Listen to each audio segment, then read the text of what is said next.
Hello dear student, the Dreamly chemistry classes में आपका स्वागत है। आज हम पीरियोडिक टेबल जो हम स्टार्ट किए थे यूनिट, इसमें आज हम 7th लेक्चर देखेंगे। इसमें हम पीरियोडिक ट्रेंड्स इन प्रॉपर्टीज़ को हम डिस्कस करेंगे। तो सबसे पहले हम इसमें एटॉमिक रेडियस के बारे में जानेंगे, देन उसके बाद आयनिक रेडियस के और आयोनाइजेशन एनर्जी।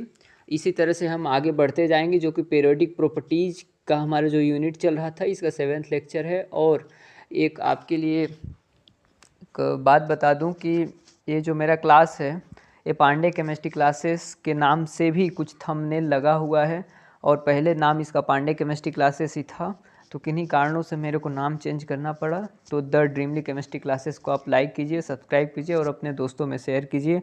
आप इंग्लिश मीडियम के स्टूडेंट हों या हिंदी मीडियम के हों, क्योंकि केमिस्ट्री अगर आप पढ़ रहे हैं तो इंग्लिश में पढ़ना बहुत ही अच्छा होगा, और अगर आप नोट्स बना लें तो सबसे बेटर होगा।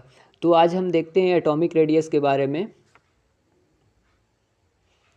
तो चलिए हम चर्चा करते हैं एटॉमिक रेडियस। तो पहले हम इसको पीरियोडिक ट्रेंड्स इन प्रॉपर्टीज़ का स्टेटमेंट देख लेते हैं। The trends that occur in characteristic properties of the element the periodic table allow us to accurately predict the properties and reaction of these element। क्या कह रहा है कि कैरेक्टरिस्टिक को क्या करता है, उसके एलिमेंट के कैरेक्टरिस्टिक को, प्रॉपर्टीज़ को हम क्या करते हैं पीरियोडिक टेबल में एक्यूरेटली प्रेडिक्ट करते हैं, प्रॉपर्टीज़ एंड रिएक्शन को एलिमेंट के। तो सबसे पहले हम एटॉमिक रेडियस से समझते हैं कि एलिमेंट के एटॉमिक रेडियस से हम कैसे प्रेडिक्ट करेंगे प्रॉपर्टीज़ को।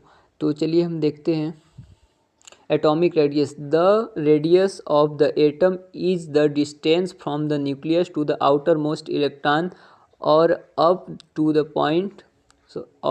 Point at which the probability of finding of electron is the maximum. है क्या कह रहा है कि the radius of the atom, जो एटम आपको ये दिख रहा है, इसका रेडियस प्लस इसका न्यूक्लियस जो प्लस चार्ज इसमें दिख रहा है आपको, इसको हम न्यूक्लियस बोलते हैं। न्यूक्लियस से जो आउटर मोस्ट इलेक्ट्रॉन, ये जो आउटर मोस्ट सेल में जो इलेक्ट्रॉन प्रेजेंट होते हैं, तो उसी को क्या कहता है प्रोबेबिलिटी ऑफ फाइंडिंग इलेक्ट्रॉन। जहाँ पे इलेक्ट्रॉनों की पाए जाने की क्या होनी चाहिए, प्रोबेबिलिटी क्या होती है, ज़्यादा होती है, मैक्सिमम लिखा है, तो उसी को क्या बोलते हैं हम एटॉमिक रेडियस बोलेंगे।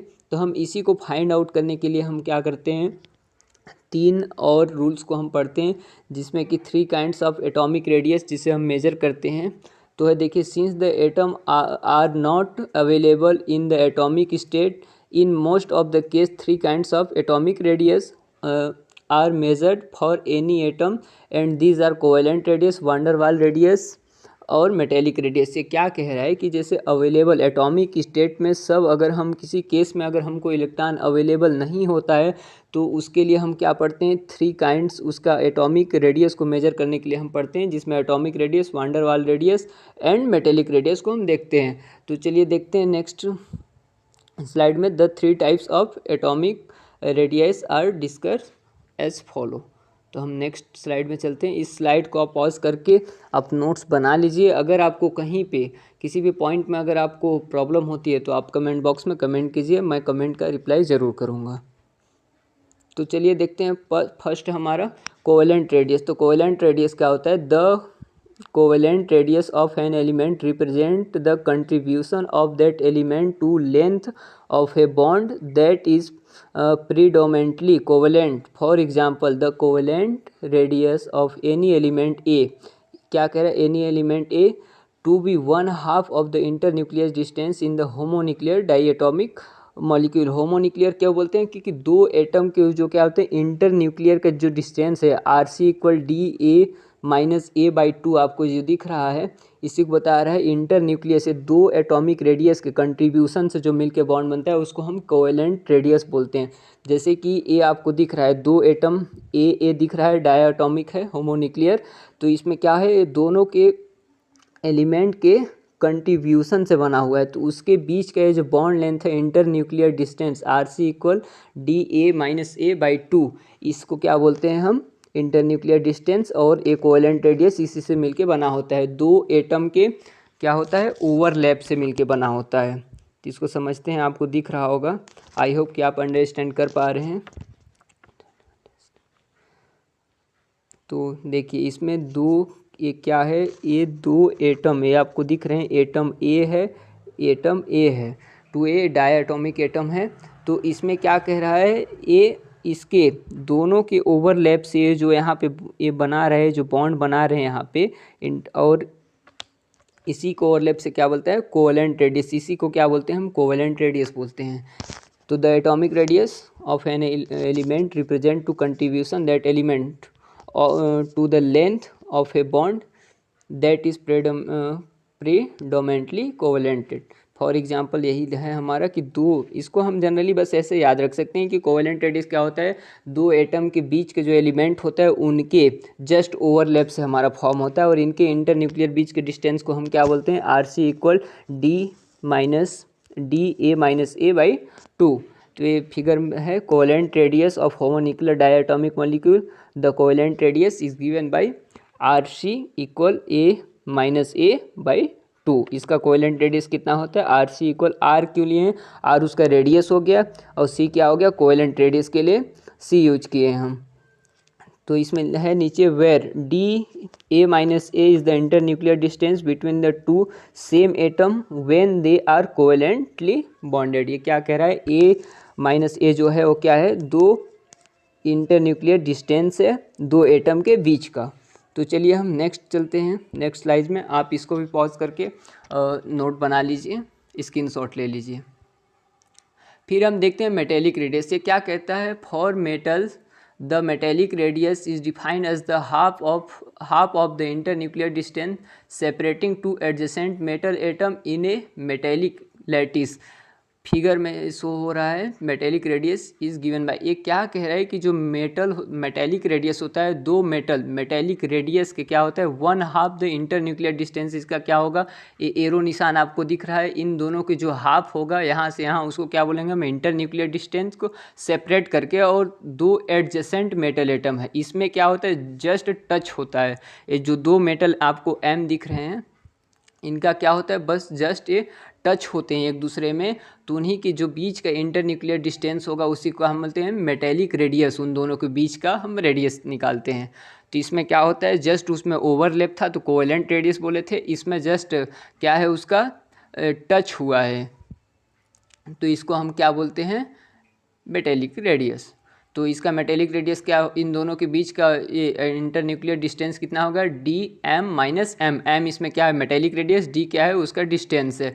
तो RM इक्वल M-M, इसका क्या हो गया, रेडियस अगर हम फॉर्मूला हमको याद होना चाहिए, RM equal M-M divide by 2। तो where DMM is the internuclear distance between the two metal atom in their metallic lattice. आप इसको भी स्क्रीनशॉट मार लिए। चलिए नेक्स्ट स्लाइड में हम देखते हैं वांडर वाल रेडियस। तो वांडर वाल रेडियस क्या होता है, the sum of the van der वाल radii of two atom is the shortest distance between two immediately adjacent atom either of same and different atom in the structure of the solid compound in which they are not bonded is other. इसमें क्या कह रहा है, इसमें आपको क्या बता रहा था कि वही है, the sum of the van der वाल रेडियाई, वो दो एटम का सम होता है, शॉर्टेस्ट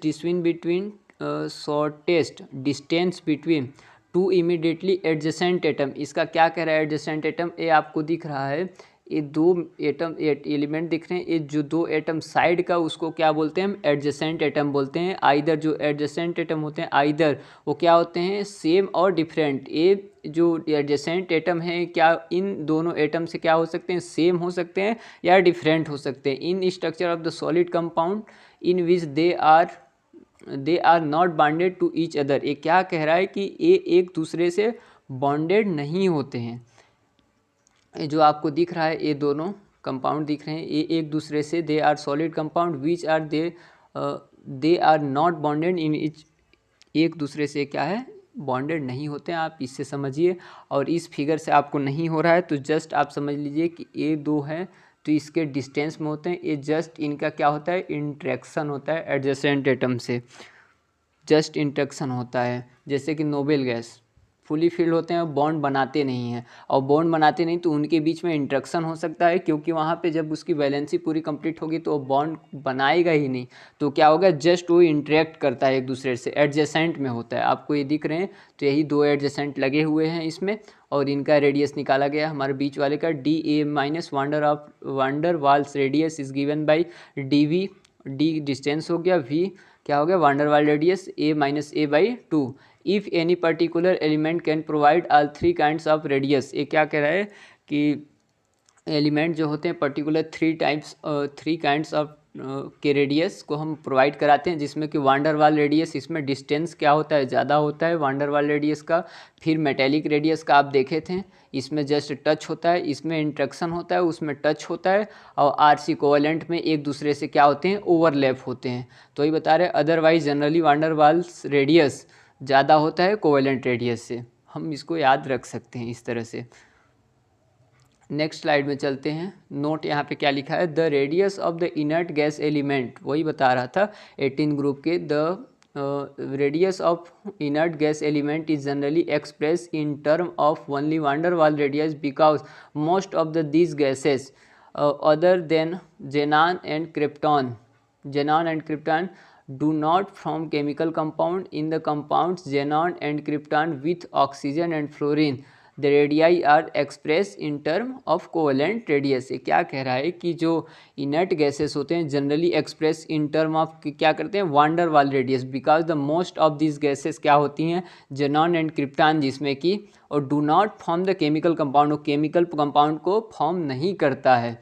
तो in compound xenon and krypton with oxygen and fluorine, इसके साथ में oxygen and fluorine, the radii are express in term of covalent radii के रूप में होते हैं, एक्सप्रेस किए जाते हैं, मतलब होते हैं, वही समझिए आप, इन टर्म ऑफ कोवेलेंट रेडियस में।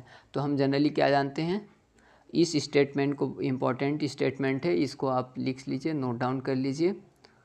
तो आई होप कि क्लास अच्छा लगा होगा। तो अगर आपको क्लास अच्छी लगती है तो द ड्रीमली केमिस्ट्री क्लासेस को आप लाइक कीजिए, सब्सक्राइब कीजिए, अपने दोस्तों में शेयर कीजिए। चाहे आप किसी भी क्लास के हों, केमिस्ट्री आप पढ़ रहे हैं तो केमिस्ट्री के हर क्लासेस मैं ही लूँगा और अपलोड करूँगा अपने चैनल पे।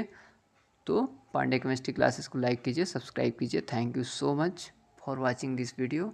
Thank you. अगर कोई डाउट अगर हो तो आप कमेंट बॉक्स में कमेंट कीजिए।